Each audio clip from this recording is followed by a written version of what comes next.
Afternoon. Amos, is it? Wolverhampton Borough Police, you say?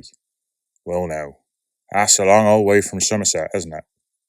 Kinda makes me wonder a little bit what you're doing, all the way down here. Oh right, official secrets now, is it?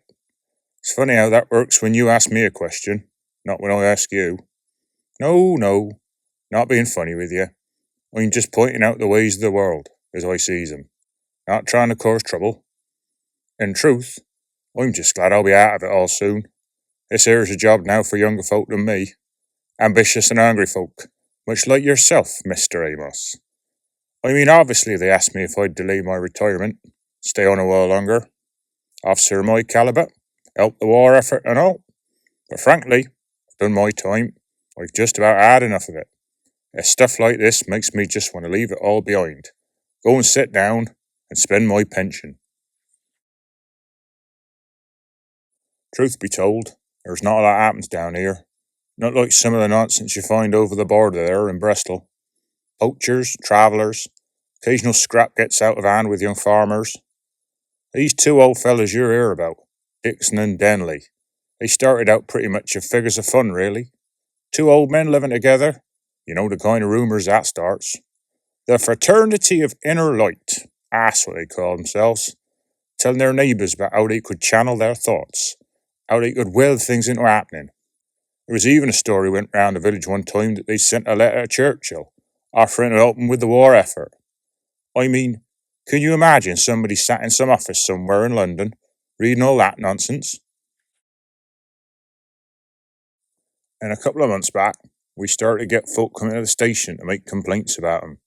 Increased number of visitors coming into the village to see him. Other men, out-of-towners, dressed like city folk and all.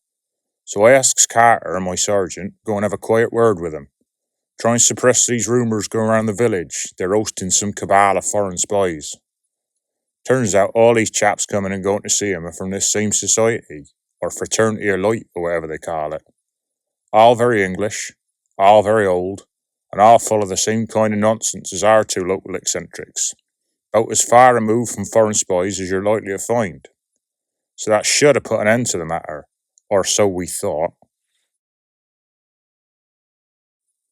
Monday evening, I was just settling in for the night when I get a call from Sergeant Carter. He tells me there's a strange light been spotted by a couple of folk, out in Stockhill Woods. Bright green light that doesn't look right, and people are worried it might be something suspicious, signal to German aircraft, that kind of thing. Well, as much as I thought it'd be nonsense, we have had papers from the ministry about this sort of thing, so I couldn't just ignore it. I asked Carter to get hold of Constable Winston and draw the firearms we keep at the station, then meet me up at Old Bristol Road, so we could find out what was going on. All of which got me into no small amount of bother with Mrs. Micklewright, I can tell you. But then, orders are orders. When we got out to the woods, first thing we found waiting there was a car, which Carter recognised as belonging to one of the two old fellows I mentioned, Mr. Denley. It had clearly been there a little while, so we parked up next to it and walked off into the woods. Didn't take us long to spot the light we'd been told about. This bright green glow, flaring up from deeper in the woods. So we heads off towards it, and not long after we have, it suddenly cuts off.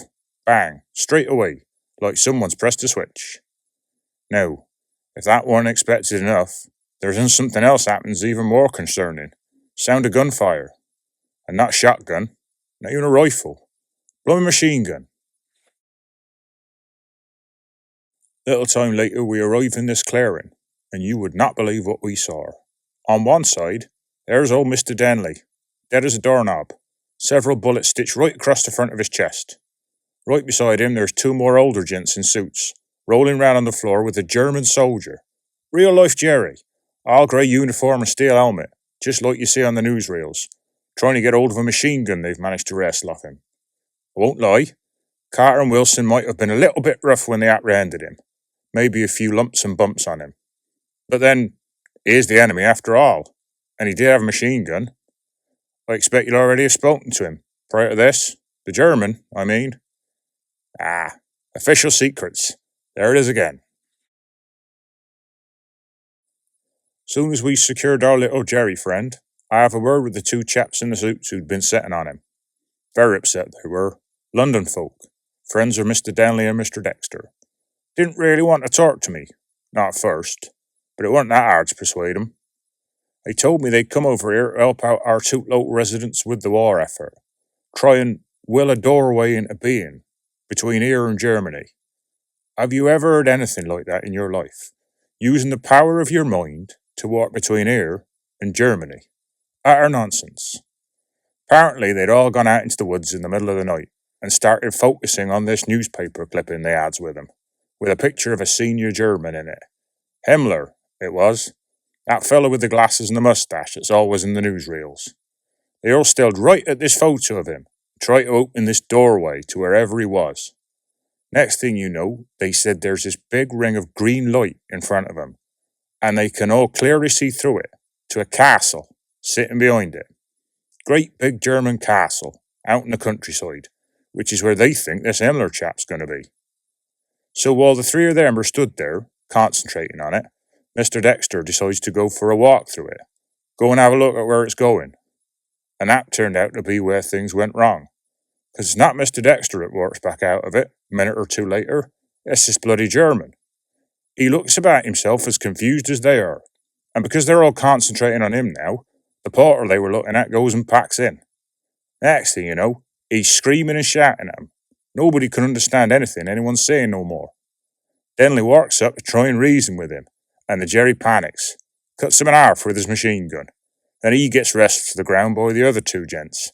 Utter madness.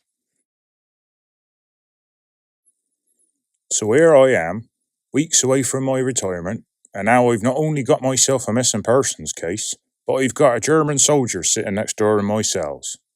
Frankly, I'm glad this is all going to be your problem now, my friend, not mine. I know you won't tell me anything. You reckon you know where Mr. Dexter is? You reckon he's locked up in some castle now in Germany, being asked where that missing guard's gone? I'll be honest, I don't have any answers for any of this. It's all just madness. And if that's the way things are going to be round here, I'll be quite happy to sit it and the rest of this war out.